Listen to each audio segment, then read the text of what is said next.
இன்னைக்கு நம்ம என்ன சமைக்க போறோம்னா ப்ரோக்கோலி ரெசிபி தாங்க சமைக்க போறோம். ப்ரோக்கோலியை வச்சு கிரேவி எப்படி செய்யலான்றதை பார்க்கலாம் வாங்க. பேன் நல்லா ஹீட் ஆயிடுச்சு. 1 டேபிள் ஸ்பூன் ஆயில் ஆட் பண்ணிக்கலாம். இதில் வந்து கொஞ்சம் மசாலா எடுத்து வச்சுருக்கேன். ஜீரகம் 1/2 டேபிள் ஸ்பூன், மிளகு 1/2 டேபிள் ஸ்பூன், சோம்பு 1/4 டேபிள் ஸ்பூன், பட்டை ஒரு சின்ன துண்டு, லவங்கப்பூ 2, ஏலக்காய், தனியா 1/4 டேபிள் ஸ்பூன், ஒரு மிளகாய், இஞ்சி பூண்டு கொஞ்சம் எடுத்து வச்சுருக்கேன், முந்திரி, பாதாம் இது எல்லாத்தையுமே நம்ம இதில் வந்து போட்டு ரோஸ்ட் பண்ணி எடுத்துக்கலாம். நம்ம மீடியம் ஃப்ளேமில் வச்சே நல்லா ரோஸ்ட் பண்ணி எடுத்துக்கலாம் வாங்க. பாருங்கள் எல்லாமே கலர் மாறிடுச்சு. இப்போ இதை வேறு பிளேட்டுக்கு வந்து மாற்றி வச்சுக்கலாம். இப்போ சொல்லு. இப்போ இந்த மசாலா எல்லாமே நல்லா ஆறிடுச்சு. இதையும் மிக்சியில் போட்டுட்டு நான் ஒரு தக்காளி வந்து எடுத்திருக்கேன் மீடியம் சைஸில். இதையும் போட்டு நல்லா நைஸாக ஃபைன் பேஸ்ட்டாக அரைச்சி எடுத்துக்கலாம். இப்போ அதே பேனை வந்து ஹீட் பண்ணிவிட்டு 1 டேபிள் ஸ்பூன் ஆயில் ஆட் பண்ணிக்கலாம். இந்த ப்ரோக்கோலியை வந்து ஆட் பண்ணிக்கலாம்.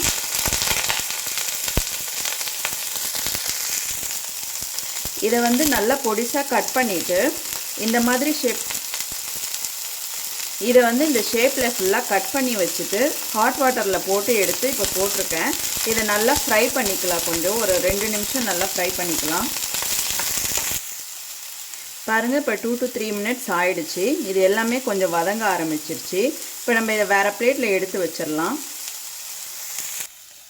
இப்போ அதே பேனை வந்து நல்லா ஹீட் பண்ணிக்கலாம்.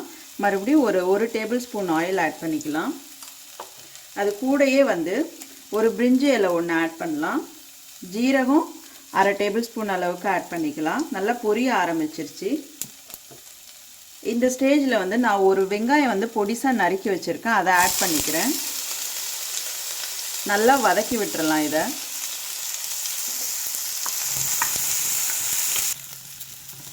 இப்போ இது நல்லா வதங்க ஆரம்பிச்சிருச்சு. நம்ம ஆல்ரெடி வந்து ரெடி பண்ணி வச்சுருக்கோம் இல்லைங்களா, இந்த மசாலாவெல்லாம், மசாலா தக்காளி எல்லாத்தையுமே வந்து நல்லா அரைச்சாச்சு. இதை இது கூட ஆட் பண்ணிக்கலாம். இந்த பச்சை வாசனை போகிற அளவுக்கு நல்லாவே இதை வந்து வதக்கி விட்டுறலாம்.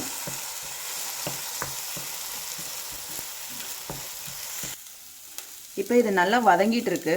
இது கூடயே இந்த தண்ணியை வந்து நான் ஆட் பண்ணிக்கிறேன். இப்போ தேவையான அளவுக்கு மஞ்சத்தூள், உப்பு தேவையான அளவு, மிளகாத்தூள் 1/4 டேபிள் ஸ்பூன் போட்டுக்கலாம்.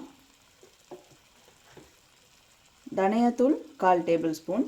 நல்லா கலந்து விட்டுக்கலாம். இப்போ நல்லாவே இந்த பச்சை வாசனைலாம் போகிற அளவுக்கு நல்லா ரெடி ஆகட்டும்.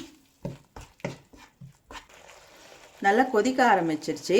இந்த ஸ்டேஜில் வந்து நம்ம ஃப்ரை பண்ணி வச்சுருக்கோம் இல்லைங்களா, இந்த ப்ரோக்கோலியை வந்து இது கூட மிக்ஸ் பண்ணிக்கலாம். போட்டு நல்லா கலந்து விட்டுறலாம்.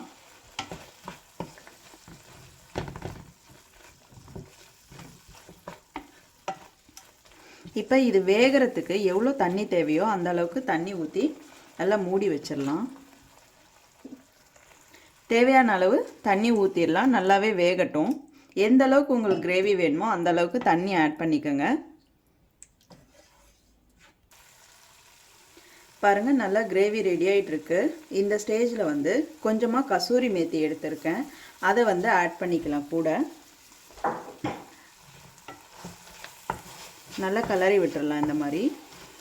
இப்போ வந்து கொஞ்சமாக 1 ஸ்பூன் அளவுக்கு நான் கர்ட் ஆட் பண்ணுறேன், தயிர். இந்த தயிரை ஆட் பண்ணிட்டு உங்களுக்கு எவ்வளோ தேவையோ தேவைக்கேற்ப நீங்கள் ஆட் பண்ணிக்கோங்க. நல்லாவே கலந்து விட்டுருங்க. இப்போ கடைசியாக வந்து சிக்கன் மசாலா கொஞ்சமாக ஆட் பண்ணுறேன், டேஸ்ட்டுக்காகவும் ஃப்ளேவருக்காகவும். நல்லா கலந்து விட்டுறலாம். இப்போ கொத்தமல்லி தூவி விட்டு இறக்கிடலாம். சர்வ் பண்ணலாம் வாங்க. பாருங்கள் சூப்பரான ப்ரோக்கோலி கிரேவி ரெடி ஆயிடுச்சு. இதை நீங்களும் வீட்டில் ட்ரை பண்ணி பார்த்துட்டு எப்படி இருக்குன்னு கமெண்ட்டில் சொல்லுங்கள்.